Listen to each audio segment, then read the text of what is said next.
Bună seara, dragii mei! Sunt Ela Tarotella. Dragii mei, înainte să continui seria cu etalările pe zodii, știu că trebuie făcută. Am zis așa, hai să fac o etalare generală, la cafea, da? Hai să bem o cafea și să vedem ce apare. Pentru unii dintre voi, pentru oamenii de bine, da? Pentru cei care vor să primească mesaje frumoase, pentru cei care așteaptă altceva, în fine, altceva decât frumos, decât bine, decât dragoste, decât abundență, să asculte în altă parte. M-am obișnuit să beau cafeaua fără zahăr. Am încercat odată să-mi fac nesc cu zahăr de groaznic. În timp ce am amestecat cărțile, astea, în timp ce mă rugam, ce știți voi. Adică unii nu știți, în fine. A apărut justiția.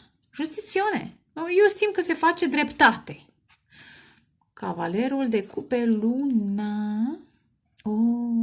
Trei de spade. Cineva ascunde o dezamăgire. Cred că e dezamăgire în dragoste. Sau ascunde o altă dezamăgire față de persoana iubită. Și, are sens. Da? Îți place de cineva, nu te arunci în fața lui sau a ei și să-i spui despre problemele tale. E o decepție. Posibil să fie și o decepție chiar în această poveste de dragoste, pentru că cineva ascunde, dar eu o să simt interesant faetonul și regele de monede. Personajul totuși care pare, cred că este energie masculină cu regele de monede și faetonul, care faetonul e destul de masculin, da? Interesant, și regina de cupe. Regina de cupe și 9 de cupe, aproape 10 chiar. Ce frumos! 2 de cupe. Interesant. Este o poveste de dragoste între două suflete care sunt chemate să fie împreună, da? 9 și 1, 10 sunt unul pentru celălalt tot ce și-a dorit, da? Voi sunteți tot ce și-a dorit ei tot ce v-ați dorit voi. Dar apar blocaje, 9 de bâte, dar vedeți voi blocajele, că aici este puterea unora, da? De a transforma în lămâi, da? De a face din lămâi suc, citronadă, de a transforma provocările sau blocajele în provocări, în lecții spirituale. Aici este provocarea voastră. Interesant, luna, e o lună nouă. Și mai devreme văzusem aici o altă lună. Să treceți peste frici, interesant, cred că amândoi aveți frici. Fiecare într-un domeniu. Nu spuneți că voi nu aveți. Că da, avem relațiile pe care le avem ca să ne vindecăm, ca să mai lucrăm cu noi. Niște frici. Frica de a ieși în public, de exemplu. Frica de că te părăsește. Sunt multe, n-are rău să le spun. Și totuși, cavalerul de cupe înseamnă acțiune și comunicare. Și această acțiune, pentru că 3 de spade de obicei tace și suferă. Probabil că a fost o neînțelegere. Unul a zis ceva, altul a înțeles altceva, s-a blocat comunicarea și mai departe. Luna. Dar vedeți că luna și inspiră. Nu sunt doar frici, înseamnă foarte multă luna. Luna și inspiră. În momentele acestea de întuneric, sufletesc. Energia feminină, divină, cum vreți voi să o considerați, ca fiind, eu știu, femeia visurilor voastre sau pur și simplu, intuiția voastră, da? Energia feminină din voi, orice ați fi, bărbat sau femei. Energia feminină divină transmite mesaje, arată calea în întuneric, e luna, da? E întuneric și arată calea. Cheamă eventual. Cred că va fi o comunicare, un fel de exprimare din suflet. E interesant ce văd. Vedeți aici întuneric și e luna și în cupa aceasta care de obicei, da, e cupă de emoții, e un pic de întuneric, dar pe urmă apar raze colorate. Cred că are legătură cu suferința asta în sufletul cuiva. Cineva are o mare suferință, dezamăgiri. Și totuși, voi doi împreună, nu e din cauza voastră, cred că din alte cauze. Și eventual blocajele din această relație adaugă un plus. Și cât poți să mai adaugi într-un suflet care deja suferă. Și tocmai și-a găsit fericirea cu 9 și cu 1, 10, da? Tocmai v-ați găsit unul pe celălalt. Și sunteți chemați, interesant că am zis chemare, da? Faetonul, sunteți chemați să mergeți către stea împreună.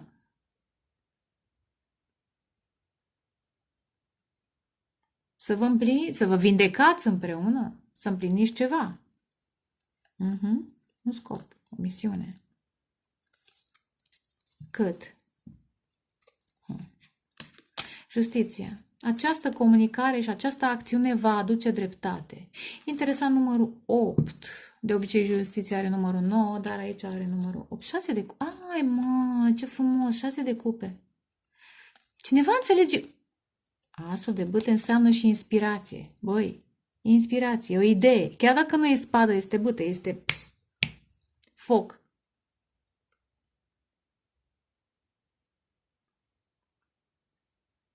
Cineva înțelege că această legătură e mult mai profundă, da? Nu e doar de suprafață.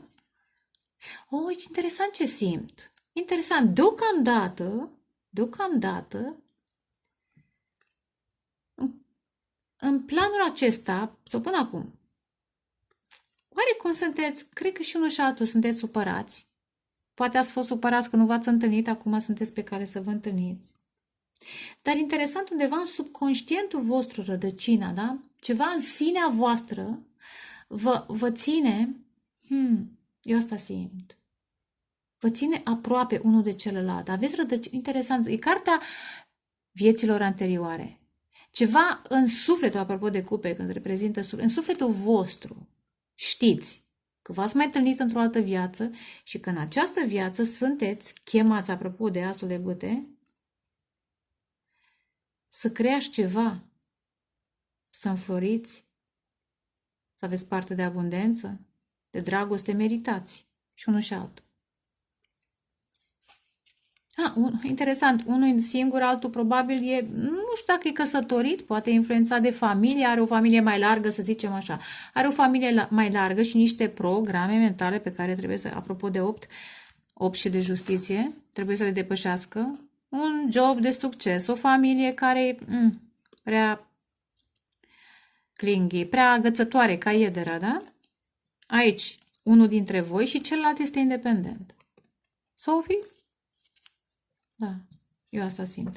Ideea este că se va face dreptate, pentru că văd totuși o suferință. Suferința asta e din cauza unei nedreptăți, clar. Se va face dreptate. Aici, ce văzusem oare? A apărut puterea. Interesant. Și 5 de monede. Cavalerul de cupe iar. Vedeți ce frumos? Regina de monede.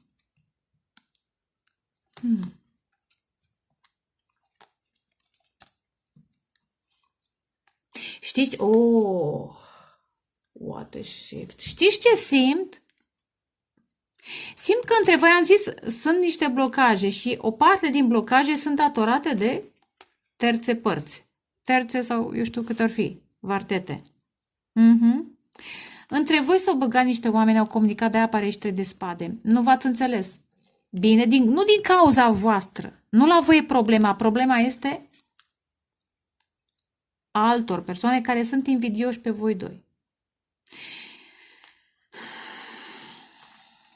Oamenii aceia încearcă să creeze blocaje, să vă facă să renunțați la această relație. Și posibil la un moment dat unul dintre voi a ales relația karmică. A ales relația karmică pentru că s-a obișnuit cu ea, e mai confortabilă și și-a părăsit sufletul pereche. Și aici s-a făcut o mare nedreptate, repet, este din cauza acestor intrigi.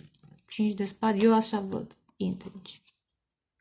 Dar vedeți voi, este și cartea războiului. Aceste intrigi, de fapt, fac parte din războiul spiritual pe care îl duc sufletele pereche, flăcările gemene în această perioadă.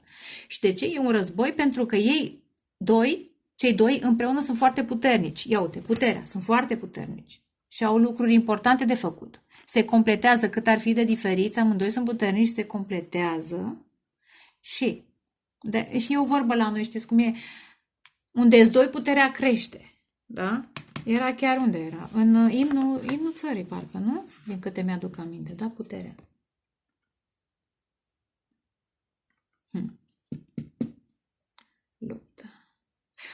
să fie și orgolul unuia dintre voi, dar nu m-aș concentra foarte mult pe chestia asta. Ar putea să fie și să fie parte din acea nedreptate care trebuiește rezolvată. Îmi place cuvântul ăsta. Trebuiește rezolvată. Aici n-am văzut nimic. 10 de spade. Da. Vedeți confuzii. Dar le veți depăși asta, sincop de bâte. Le vedeți? Vă vindecați inimioarele. Va fi comunicare, poate chiar călătorie pentru unii dintre voi, veți comunica și vă veți... Cu cât comunicați, cu atât vă vindecați. Are o croezie, uite, justiția, da? Se va face dreptate. Regele de bâte și regele de spade. Energia masculină. Cred că intră în acțiune. Eu asta simt, cop de bâte. Intră în acțiune. Da? Oh, ce frumos! Simte nevoia să-și protejeze partenerul, sufletul pereche. Vede? Amândoi am zis că sunteți răniți, aveți necazurile voastre, dar împreună trebuie să fiți, da? Umăr lângă umăr în acest război spiritual. De ce? De ce război spiritual? Înfior, da? Ia uite, asul de spade, ce fain! Pentru că aveți de creat un parteneriat. Că o fi casă, că o fi căsătorie, variază de la om la om, dar va fi un parteneriat, da? Cartea flăcărilor gemene. Sau a sufletelor pereche cu vibrație înaltă. Aveți de creat ceva. Ceva valoros, ceva stabil în această nouă lume, asul de spade, da? Dar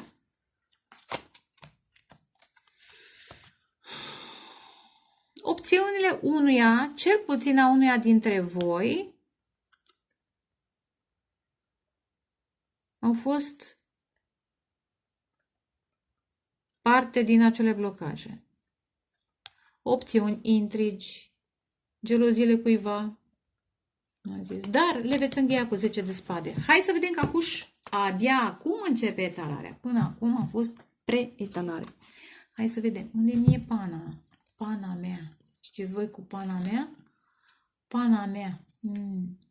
Mie îmi place că e neagră. De ce vă deranjează? Hai să vedem. Situația... regele de spade tot vine, regele de spade, dar regele de spade nu înseamnă musai. E energie masculină, într-adevăr, dar nu e obligatoriu să fie geme în balanță sau vărsător. Este o energie masculină, conștientă, care și-a activat, interesant, spada. Și nu e orice fel de spade, Excalibur, da? Conștiința. Deci dacă până acum fuse rațional, strict rațional și logic, acum e mult mai, pentru că e o spadă spirituală. Dar hai să punem la... Ia uite, iar justiția. Posibil marca... What a shift. Cred că acest masculin înțelege cu spada aceasta activată. Interesant, parcă a forjat-o, parcă a bătut-o, a trecut-o prin foc și a bătut-o. Repet, este mintea sa. Probabil cu justiția tot a stat, a gândit, a cântărit. Ce este drept? Ce nu este drept? Că a încercat să fie corect și cred că a încercat, cum mulți poate, am încercat la un moment dat, unii am terminat cu acea etapă, alții acum încă o încheie, să fim corecți cu oameni toxici și nu-i cazul, da? Diavolul. Dar interesant, ia uite, lumea și magicianul. E un capitol încheiat. Interesant, urmează să manifestați magicianul și zero, o nouă relație. Dar știți ce mai simt? Eu simt că este un fost, o fostă care tot încearcă să se împace cu acest personaj. Asta simt eu. Cred că situația dintre ei este încheiată și dacă aceștia au fost căsătoriți cândva și au vreun copil, acesta tot încearcă să manipuleze prin copil. Și încearcă să o ia de la zero, da? Și să se întoarcă în viața lor. Da? De ce? Probabil interesant, regina de monede și văzusem la dat regele de monede. De ce? Pentru că personajul, unul dintre voi are bani sau pentru stabilitate financiară, dacă nu are bani, musai celălalt. Are o stabilitate financiară și este convenabilă acestui fost sau acestei foste. Însă, asta înțelege regele de spade. Poate cineva pierde bani cu 5 de monede, cum am văzut mai devreme, ca și karmă pentru alegerea proastă, dar acesta înțelege. Dacă la un moment dat a încercat să se împace cu fosta, pentru că poate să fie și femeie în energie masculină, da? Dar, repet, este dincolo de rațiune și este altceva. Este cuvântul Domnului, da? Este o spadă spirituală care este acum trecută prin foc, este bătută, pregătită pentru luptă, pentru acest război. Discernământ, trezire cu justiția. Hai să vedem, încă n-am început. Hai, situațiune odată, de 2 ori, de 3 ori.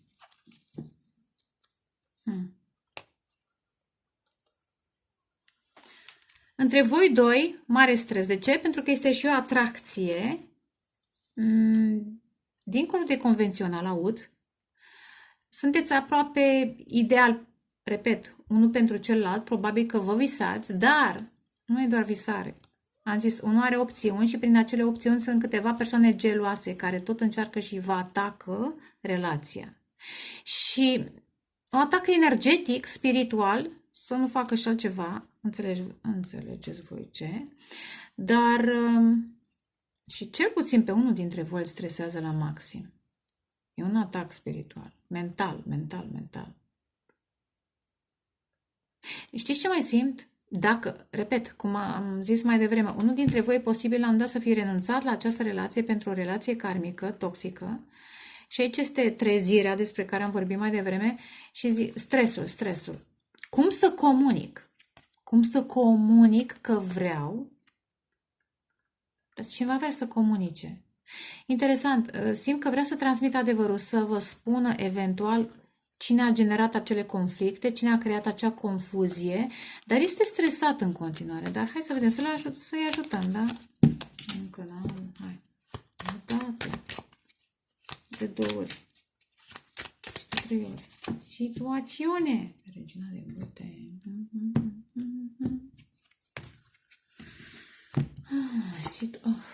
7 de monede. Roata norocului. 4 de cupe.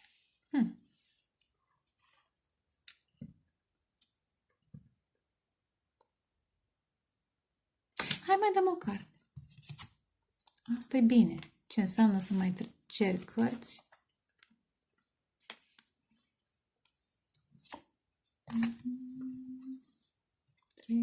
Trei.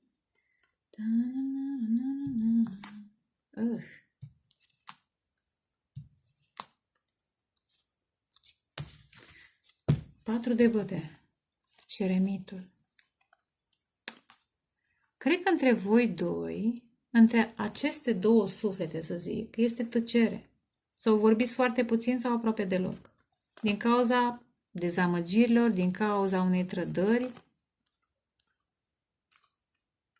Dar tăcerea aceasta e necesară. Vedeți, eremitul apare de 2 ori pentru 4 de spade și cartea eremitului. Tăcerea aceasta este necesară ca să înțelegeți, să vă activați unul al treilea ochi, altul să vă mai lucrați chakra inimii sau a plexului solar, să aveți încredere în dragoste, în voi, da? Fiecare mai are ceva de lucrat. Pentru că relația aceasta, interesant. Aici în centru simt un ochi. Este privită, interesant cum aud, lumea e cu ochii pe voi, dar nu asta vreau să zic, a venit acuși mesajul. Este privită de divinitate. Ca și când ați fi puși la microscop. Dar nu sunteți lăsați de izbeliște, nu. Sunteți ajutați, dar trebuie să vă faceți și voi lecțiile și, eu știu, știți cum e? Suntem ajutați, dar și noi trebuie să participăm la acest ajutor. Să ne implicăm. 7 de monede. Este cartea investițiilor, dar și așteptărilor, a precauțiilor. Roata norocului. Dacă până acum ați așteptat energia, cel puțin unul dintre voi vrea să schimbe energia. O să clarific imediat. Dar e o leacă de frică cu 4 de cupe. Frica că va fi respins. Și totuși, interesant, oscilează, că am văzut justiția care înseamnă oarecum. Da. Se gândește, cântărește, asta face acum acest persoană. Exact ce am zis mai devreme, asta este energia justiției. Vreau să investesc 7 de monede și 7 de bâte. Vreau să mă lupt pentru o relație, pentru această nouă etapă sau această etapă, că eu cred că sunteți mai la începutul relației. Nu vorbesc despre o relație veche. Nu cred. Nu, eu simt că vorbesc despre o relație veche în sensul că poate din alte vieți. Dar este o relație nouă, care a fost, până acum, a fost atacată de alte persoane. Și repet, energia masculină se trezește. Regele de spade. Sau cel puțin mintea cuiva, unuia dintre voi, care poate, știu, s-a lăsat influențat de alții. Acest personaj, repet, unul dintre voi vrea să investească și dacă sunt blocaje, dacă sunt, da,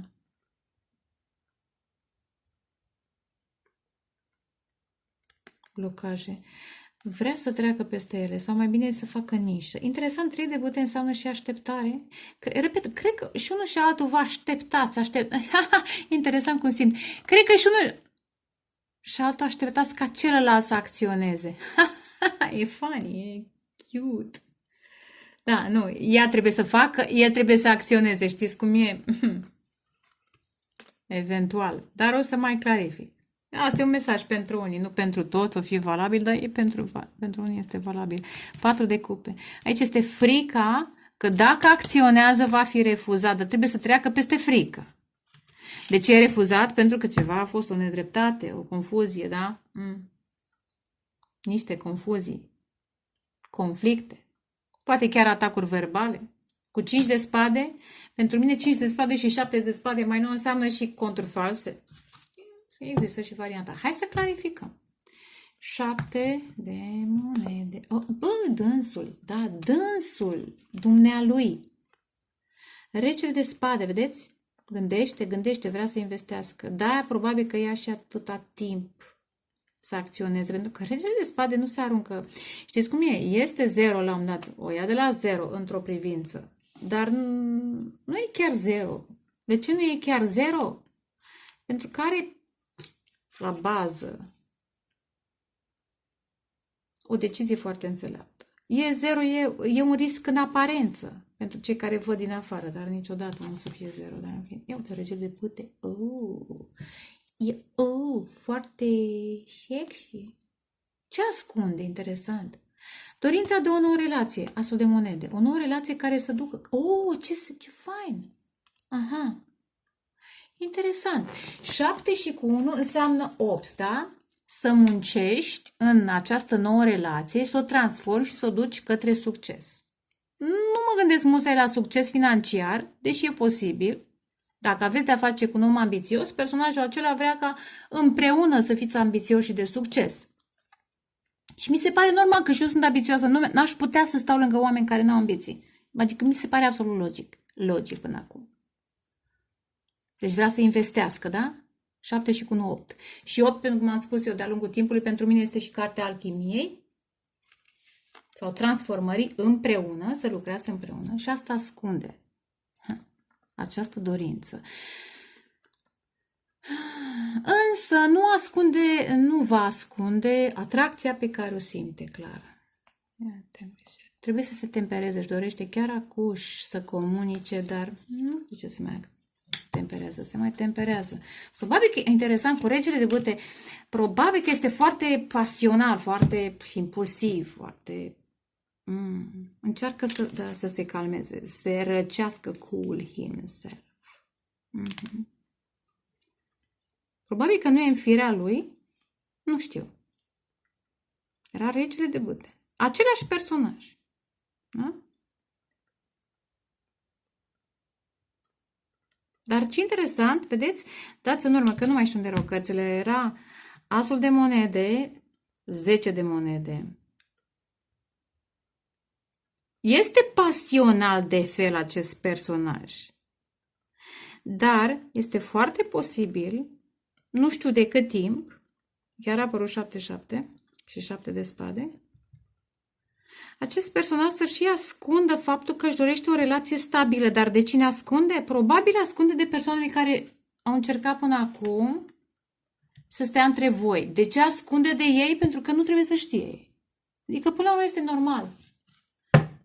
Este absolut normal. să ascunzi, ce trebuie să știe toată lumea ce planuri ai tu de viitor cu sufletul de o pereche. Nu, chiar nu, bine, da, că nu trebuie să știi.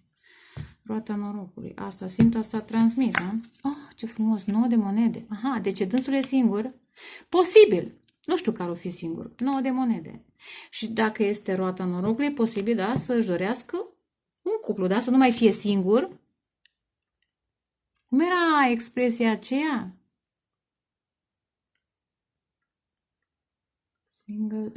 Single, ready to mingle. Cam așa ceva. În fine, da? Single, ready to mingle. Dar dacă nu greșesc, poate greșesc, da? 9 de monede. Își dorește să nu mai fie singur. Uite, 6 de cupe, vedeți?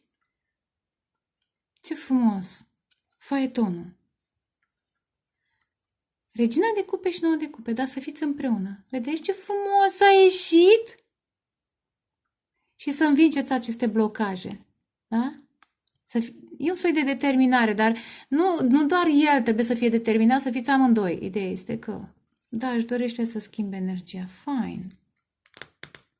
Deci că și cartea aceasta a sufletelor pereche care au mai trăit în alte vieți. Interesant, dacă a fost singur până acum, exact ce am zis mai devreme, da, ascunde acel as de monede. Și 10 de monede. Dorința de a fi împreună cu, da, într-un cuplu stabil. Pentru că până acum n-a întâlnit un suflet pereche care să-i trezească această dorință de stabilitate. Aceasta o simt alături de voi. Bănuiesc, da? 4 de cupe. E bine. Interesant, cu lumea e posibil să fie relație la distanță și lumea asta și roata norocului, amândouă sunt cercuri, dar să fie și cu faetonul, iar posibil să fie relație online până la un punct și să trebuiască să vă întâlniți face-to-face. Sau să fie distanță, să aveți de trecut granițe, apropo, granițe peste granițe ca să vă întâlniți. Dar e fain că lumea înseamnă și dorința de a încheia acest capitol în care este frică, frică de refuz, frică de ceva, frică să-și asculte intuiția, interesant. Luna neagră, interesant ce simt. Luna neagră, probabil că Lilith influențează. Interesant, știți cum e, că la mine vin mesaje. Pentru unii sunt valabile, pentru alții nu. Pentru alții să fie Lilith în casă de apă, în Scorpion. Lilith în Scorpion sau în Rac sau în Pești sau în casa a patra pentru unii dintre voi. Interesant ce mai simt. Magicianul. Da, valetul de cupe, iar comunicare. Acest personaj își dorește să comunice. Uite, să ia de la zero să echilibreze situația, iar justiția. Și regina de monede a zis că vrea să fie o relație serioasă cu voi. Acum o văd altfel. Da? Ia uite, dânsul ascunde această dorință. Încearcă să tempereze. Săracul, să înțelegem strădaniile.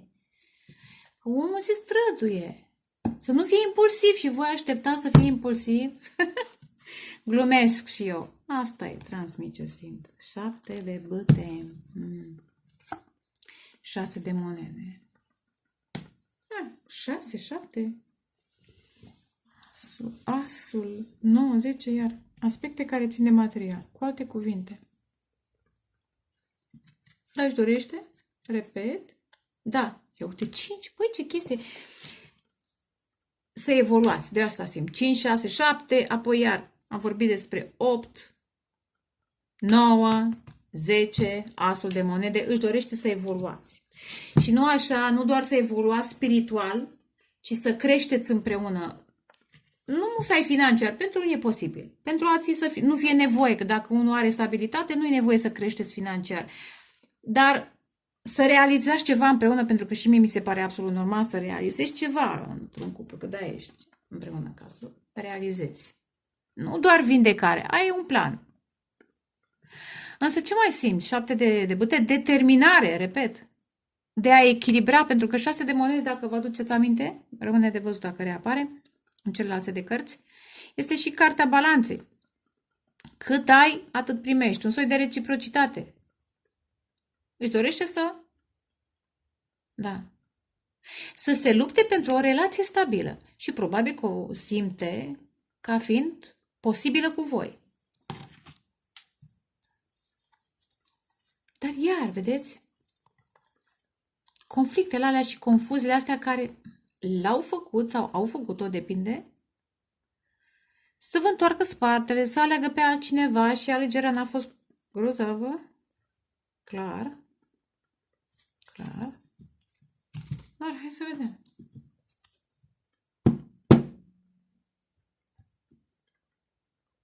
Bine, aș putea să mai spun și altele, dar prefer să rămân pe varianta asta care e mai pozitivă, că n-am de gând să susțin chestiile negative.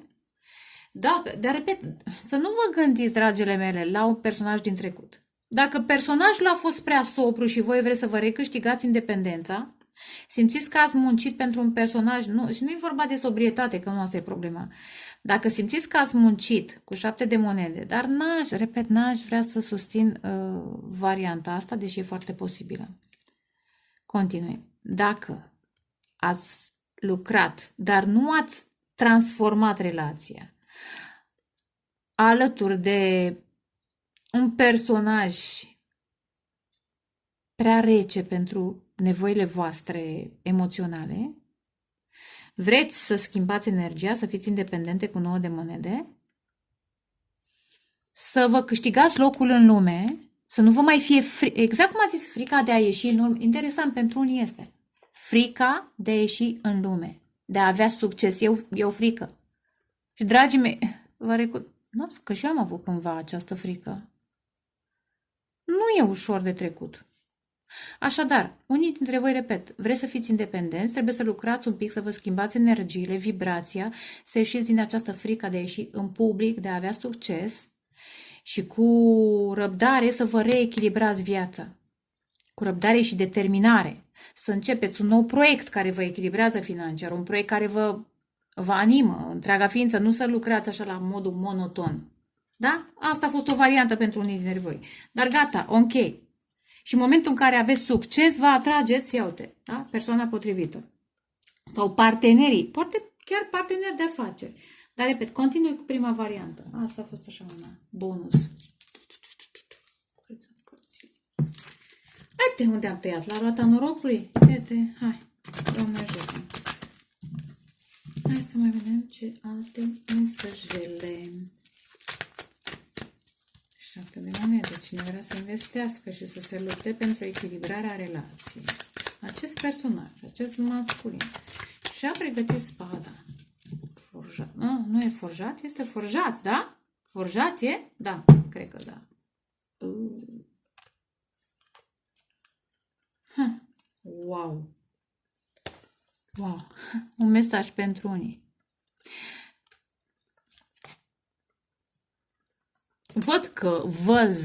Îmi place să folosesc cuvinte de astea, văz că cineva vrea să lase în spate minciunile și mincinoșii și să meargă, vedeți cum s-a întors cu spatele, și să meargă înspre această relație foarte frumoasă, cu potențial de succes, 10 de monede, îndrăgostiți, da? Să fiți împreună, da? Să lucrați, da? Să aveți parte de abundență, poate unii speră și vreun copil, în fine. Ideea este că 9 de cupe sunteți tot ce v-ați dorit. Depășiți această stare. Vedeți 6 de cupe, sunteți sufletel perechel. Și să vă vindecați împreună de această traumă de abandon. Cred că amândoi o aveți. Traumă de abandon. Doar. Știți ce mai simt? Cu 7 de spade și cu 3 de bâte pentru unii. Dacă ei sau dacă voi, depinde, nu contează, care a stat în preajma unui narcisic, vrea să plece, să-și schimbe viața, să aibă parte de independență, de succes, de relații echilibrate, cine a stat lângă un narcisic trebuie să facă plecarea aceasta, ieșirea aceasta cu mare, să zic, inteligență, da? Cu strategie, 7 de spade și strategie. Și regele de spade, bun strateg. Asta e. E ca și când zic, domnule, mă duc la piață, dar de fapt la piață te întâlnești, știți cum e. Glumesc sau nu glumesc, da? E o chestiune. Mă duc să dau un exemplu, la facultate, da? Trebuie să te antrenezi, faci niște cursuri, te duci, dai la facultate, dar nu te mai întorci acasă. În cazul în care, să zic, ai părinți narcisici. Am vorbit despre narcisism de 2 ori Da, am 2 videoclipuri cu prietena mea, cu Emma. Dacă vreți să reascultați, că avem narcisici și părinți și frați, surori narcisici. Nu mai zic de soți, soții, copii chiar, așa că mare grijă. E un mesaj pentru unii, nu pentru toți. Hai să mergem mai departe. Tăiem, că nu-mi place. Când văd mincinoși și furăcioși, nu-mi place. Hai să vedem unde suntem. 30 pagini, mă, suferință. Marele preot. Haș. Nebunule. Cred că etalarea aceasta, cred că această hotărâre va fi luată într-un mod neașteptat, că tot au picat, ține de turn. Asul de monede, ce frumos! Ce frumos! Bravo! Bravo! Dar vedeți cum au picat? Bine că le-am atins, dar știți cum e că nimic nu e întâmplător.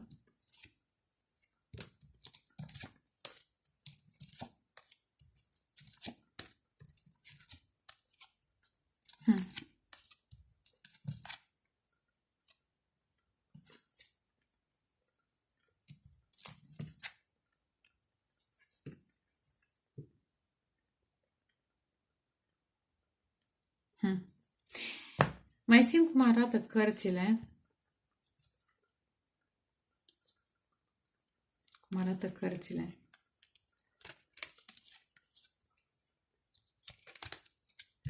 Dați-mi un pic să mă uit.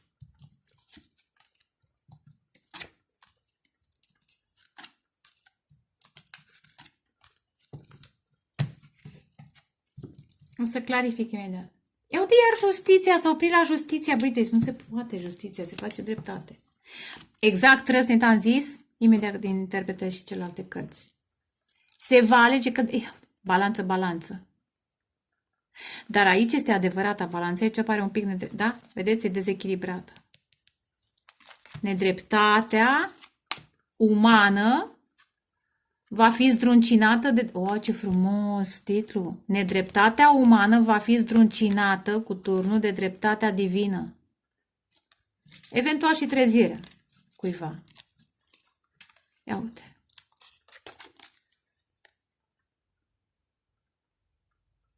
Comunicarea cu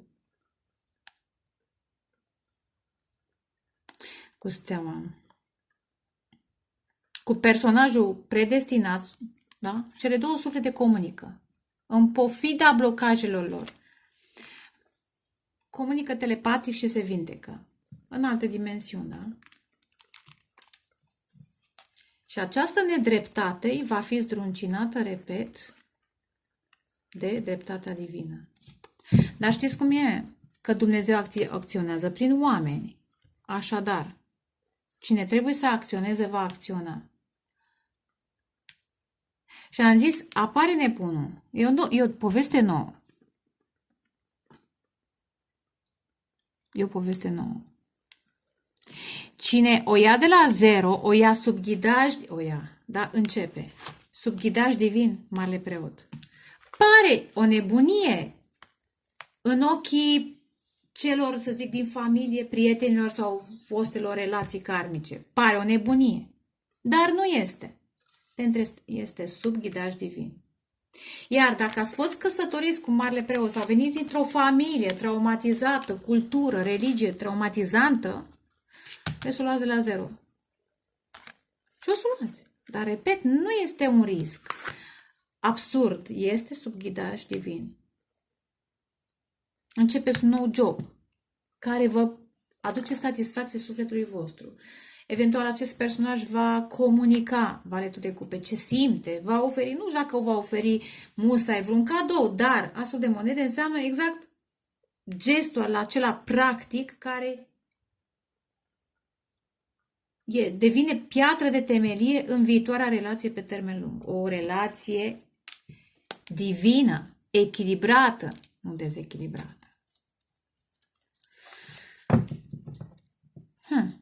Dați-mi voie să clarific 3 de spade.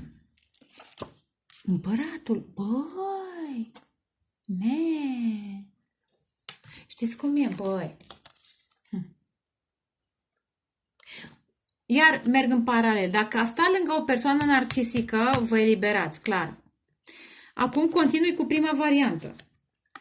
Regele acesta de spade, un personaj foarte puternic, cu autoritate, cu bani, cu, eu știu, ce vreți voi. Dar să nu uitați că împăratul are și un rege de cupe. Chiar dacă este în armură, chiar dacă este în, eu știu, ce pelerine, ce poziție are un rege de cupe. Poate să iubească foarte profund, dar pe cine trebuiește? Pe cine trebuie, da? Acesta este dezamăgit în dragoste, de-aia și-a și pus interesant. Îmi pare rău, știu cum e. De-aia s-a și înarmat așa.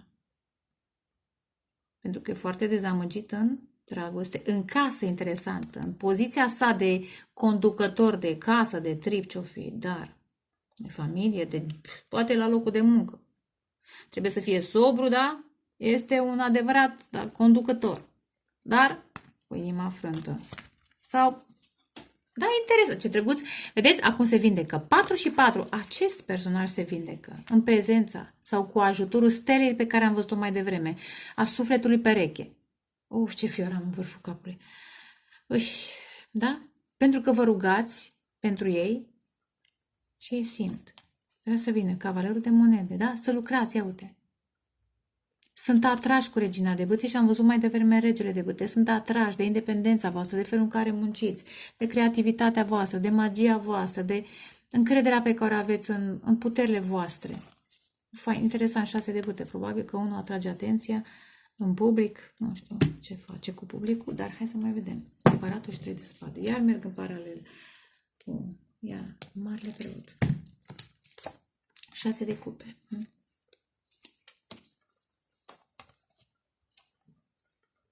Aici este ghidajul divin. Dumnezeu trimite semne uneia dintre voi care stă în această relație de cuplu. Care scârție. De cine știe de cât timp? Vedeți, de 5 și 5 și 10. Poate de 10 ani. Poate de 19, 10, 9. Cine știe? Nu contează. Da? Sunt niște ani de când stă în această relație de cuplu. Pentru copii, pentru că, știți cum e, că zice lumea că trebuie. Sau pur și simplu îi place stabilitatea, dar scârție relația. Și această nouă dragoste între două suflete care au mai trăit în altă viață și se înțeleg și se simt, îl va ajuta să lase în urmă această relație, da. Ia uite, 2, da? 2 cupe. Cavalerul de cupe și regina de cupe. Va fi comunicare. Și știți de ce face? Pentru că simte lipsa voastră. Care o fi plecat cu 8 de cupe? Unul dintre voi a întors spatele. Din cauza conflictelor despre care am vorbit. Da? Sau pentru că celălalt s-a întors la relația karmică. Și acum regretă. Da? În fine, asta e. Regrete eterne. RIP. Nebunul. Spânzuratul. Da? Vede lucrurile dintr-o altă perspectivă. Dacă până acum s-a sacrificat în acea relație karmică pentru, da? Băi, minciuni. Acum vede că a fost mințit. Vede că a trăit lângă narcisici. Și de ce vede? Pentru că voi vă rugați pentru ei și pentru că vă rugați, Dumnezeu le trimite semne. Da? Dumnezeu trimite semne. Și înțelege cu regele de spade. Înțelege cine l-a mințit. Pentru că ăla, da? Lumea a spus că voi ați mințit. Că voi sunteți problema, nu ei, karmicii, fostele, eu știu, persoane din copilărie care vor, eu știu, atenție, cine știe cât sunt. Sau de la locul de muncă, sau sunt multe, da? Asul de monede. Ce frumos, la regina de bâte, despre care am vorbit mai devreme. 8 și cu 1, 9. Și regina de spade. Pentru că voi pentru că voi sunteți corecte, vă concentrați pe munca voastră, pe eventual un nou job, un nou proiect care să vă aducă, da, 8 și cu 1, 9, independență, să nu depindeți de ei cum depind ceilalți, că aici este de acest personaj depind foarte multe persoane. Și cred că la un dat s-a săturat. Uși ce fiu era în vârful capului, da? Cred că la un dat s-a săturat. Orice om are dreptul la dragoste. Acum repet, iar dacă sta lângă persoane narcisice, aveți mintea clară, tăiați stringurile și vă concentrați pe un nou proiect cu încredere și vă bucurați de independența voastră. Manifestați, ia uite. Are you crazy? Are you crazy? What is this? Manifestați împărăteasa, energia feminină divină, succes, schimbare, ia uite. Nu vedeți cum vi se schimbă viața, dar vi se va schimba viața. Cineva vine. Un personaj puternic vine să vă schimbe viața, dar știți cum e? Nu așteptați doar să vină. Pregătiți-vă și voi. Aici. Într-un proiect. Adăugați la plusurile voastre. Valetul. 7 de monede. Valetul de cupe, care înseamnă comunicare, regele de cupe, de cupe, o fi sensibil. Regele de spade, care este un sensibil și va comunica din suflet ce n-ați crezut. Ia uite. Vă va spune că, vă va spune că vrea să investească în această relație și că vrea să lase în urmă persoanele care l-au mințit. Ce a înțeles? Cu regele de spade vă va spune ce a înțeles. Fuguța, că mă lasă bateria. Vă va spune ce a înțeles. Felicitări, domnule, felicitări, da? Regele de spade și împărat. Apuși, da? Acum revin la varianta aceea. Dacă vreți să lăsați un narcisic, un tiran în urmă sau tirană, dacă sunt și femei rele, nu doar bărbați, sunt și femei rele, clar, vă orientați către o persoană care merită, care muncește, care vă poate înțelege emoțional și chiar financiar. Și nu așteaptă, știți cum e? Sunt oameni care așteaptă, nenică, tot timpul. Odată, de 2 ori, fuguța. 6 de cupe iara, nu știu câte oară. 10 de bute. Epuizarea, gata, nu mai vrei mai multe responsabilități decât poți duce, că omul vrea o nouă relație, asta de bute. O nouă viață, nu neapărat relație. 9 de monede, interesant, 9 de monede, 9. 5. Da? Cine vrea bani, du-te, nene, cu banii, că rămân eu cu sufletul meu pereche, că fac eu încă de 2 ori pe atât, da? Cine vrea bani. Cineva care este alături de tine și la bine și la rău. Care nu te caută pentru bani, te caută pentru suflet, pentru esența ta. Ce frumos. 4 de spade. Vedeți, energia feminină a venit cu inspirație. Este, ce frumos, îmi place ideea asta, este floarea. Ce faină, vedeți? Wow, am fiori. Energia feminină activată de Arhanghelul Mihail și Gabriel. Energia feminină stelară, steaua. Vine cu floare. Cu viață. Energia feminină aduce viață în viața acestui bărbat. În viață, da. Aduce viața adevărată. 3 de monede. Interesant. Vedeți cum renunță la această poziție. Adică nu neapărat de la poziție. Băi, bani, dar suflet nimica. Se va lupta. Băi, dar ce se luptă? Aveți parte de un războinic ca să facă dreptate. Acest personaj pe bune. Credeți-mă. Ia uite, marele preot. Deci ca să fiți fericiți împreună. Uite, 9 de cupe și îndrăgostiți. Este o relație profund spirituală și sunteți ajutați de divinitate și de îngeri. Adică divinitatea trimite îngerii să se lupte. Dar, băi, aveți parte de un războinic, clar. Și felicitări. Sau neapărat felicitări. Doamne ajută. Se va lupta. Acum, pentru cei care așteptați și știți despre cine vorbesc, pentru a-ți repeta, dacă vă eliberați de un tiran, vă veți lupta pentru dreptatea voastră și în această luptă, interesant, găsiți parteneri de luptă, că am văzut 9 dați în urmă, era undeva în spate, 9 de bâte. Sunteți umăr la umăr în acest război spiritual ca să vă recâștigați drepturile, poziția. Moștenirea, interesant, că unul poate sărac, altul e bogat. Moștenirea divină. Interesant, îmi place. Sper că v-a plăcut și vouă, vă doresc dragoste, pace, creștere spirituală și vă pup, ceau, ceau.